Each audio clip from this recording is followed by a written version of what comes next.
have a lot of leverage in the tournament. If I, it all depends upon your stack size, like what your strategy would be.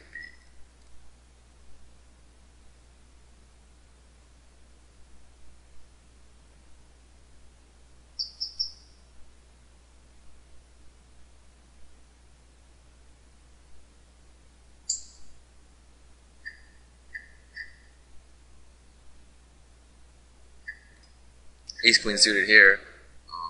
I obviously haven't been that active here, but this is easy open raise hand, even in a cash game. Ace Queen.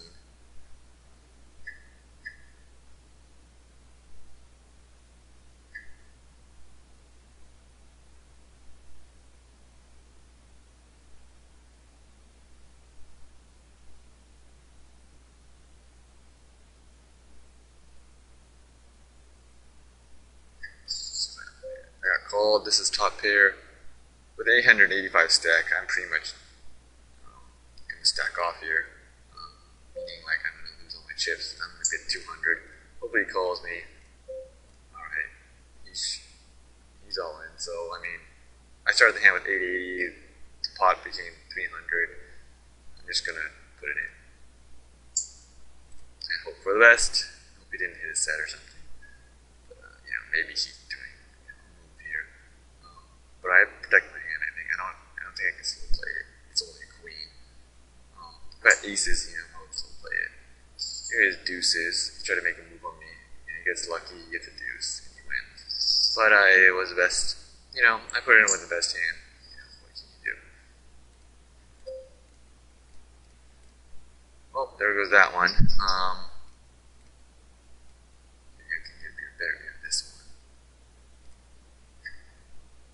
Blinds have gone up 25-50. You have to know where you are in the tournament. Definitely when the blinds go up, you become, in a sense, a shorter stack. And you have to know when to play a shorter stack. You can see here it's 50. The big blind's 50, so that's about 30 big blinds.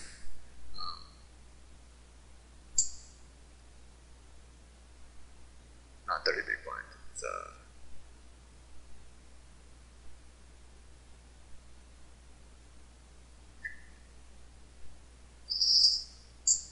about 30 big blinds.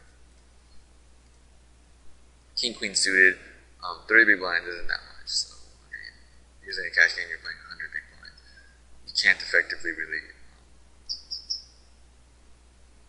really trap anybody. You don't want to play those hands like pocket threes, super connector, stuff like that. 160 here. I'm just gonna toss it. Obviously, I can't try to hit a flush or something. I have no implied odds on anything. Play that. I'm out of position too, which means I can't bluff. As you get shorter, you want to bluff more because the proportion that you win to your stack is a lot more. So you want to start stealing when the blinds get higher. As you can see here, it's gotten higher, so you do want to start stealing a little bit more.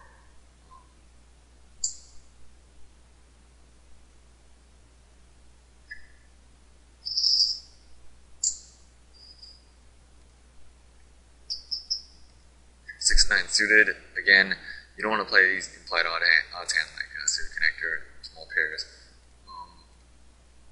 as trapping hands because you can't be calling off 10%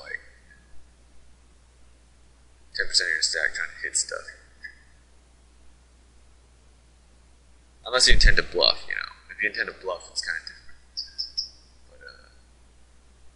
But see this guy has a lot of leverage now. He has 3,000 chips, so he can afford to raise here because he's got a lot of leverage now. Even if he loses, he's still in good shape. If I pull that move and lose, I'm in really bad shape.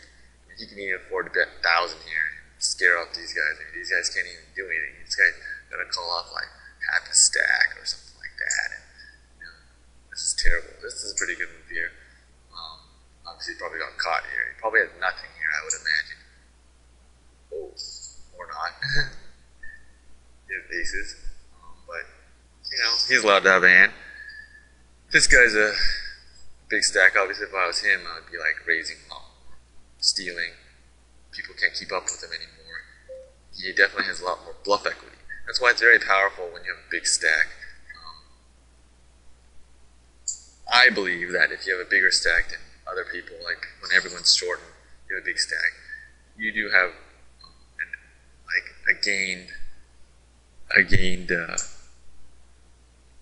gained bluff equity. I think.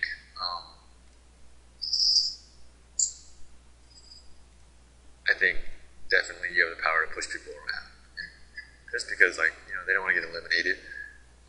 This guy should definitely raise right here. I'd raise every button with anything here. Scare away your opponent. It's very difficult to call. I imagine this guy might be trying to hit a pair trap or something. The only way to defend against someone like this is to really just re-shove on them. I mean, if they're really aggressive, you just have to just put it in and try to re-steal from them. That's the only way to really defend against it, because you know he's raising with a loose range. So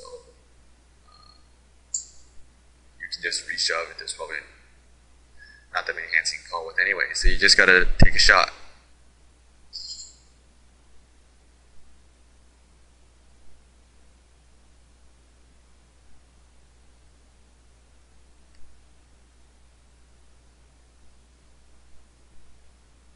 See what these guys are doing. Raise, call. Okay, now as we're approaching the end,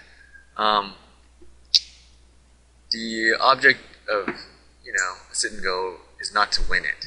You have to know that since the first three places get money, it's important to note that the equity from fourth place to third place is huge. So just to get third is a huge equity jump from fourth, from 0 to get your buy-in back or whatsoever. Just the difference in equity there is a lot. So you don't want to overdo anything. I mean, you don't want to go for first all the time. You want to go for third. That's the objective. And when you get to third, then you can do something. This guy, here he goes. He raises me 150. He's short. I have only one choice. If I want to re-steal, I can shove here. If I don't think his raising range is, I think his raising range is wide. With an ace high. He raised pretty big. I think if he made it like 150, I would probably re-shove. But this guy makes it 200, which makes me believe he has a real hand. I haven't seen his bet sizes. I just think he's it's just his bet size is weird. I think if he's trying to steal, he would raise less. Maybe I'm wrong though. You never know. But sometimes you get these little senses.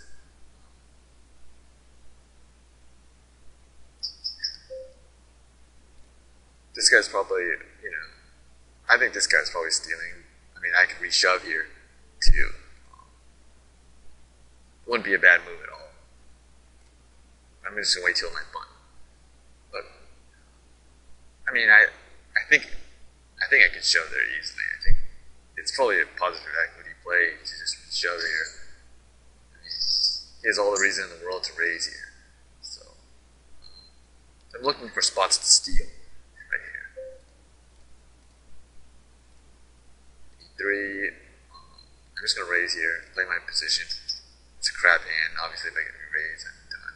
This guy might see that I'm raising the button, he might re-shove and put me to the test. I think that's a good move by hand if he did that. But hopefully he doesn't do that. Because he has a lot of equity. But I took it down. Not that it's a good move. So I've got to push my aggression up. Hopefully I get a few steals here. Hopefully this guy stays pat. This guy just limps, which is a really bad move.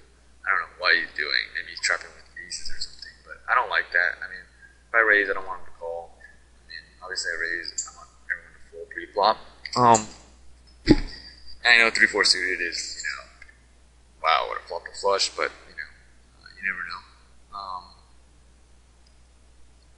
Just on a side note, It's also important to realize that just because you fold the hand, that flop wouldn't come up. Actually, Full Tilt and PokerStars uses this function called math.random to randomize their flop. So, like, if I had if I had actually played it, the flop probably wouldn't come this, just because math.random is uses the clock to randomize their shuffle. So like if you had folded like 1 second earlier, it would have been totally different. Okay, here we go. We have about like 30 big blinds, 25 big blinds, something like that. Ace Queen's a big hand here. I'm gonna raise here. I don't know what I'm gonna do if I get re-shoved on. I'm thinking this guy calls, so I think he's just playing anything. If I get an ace or something,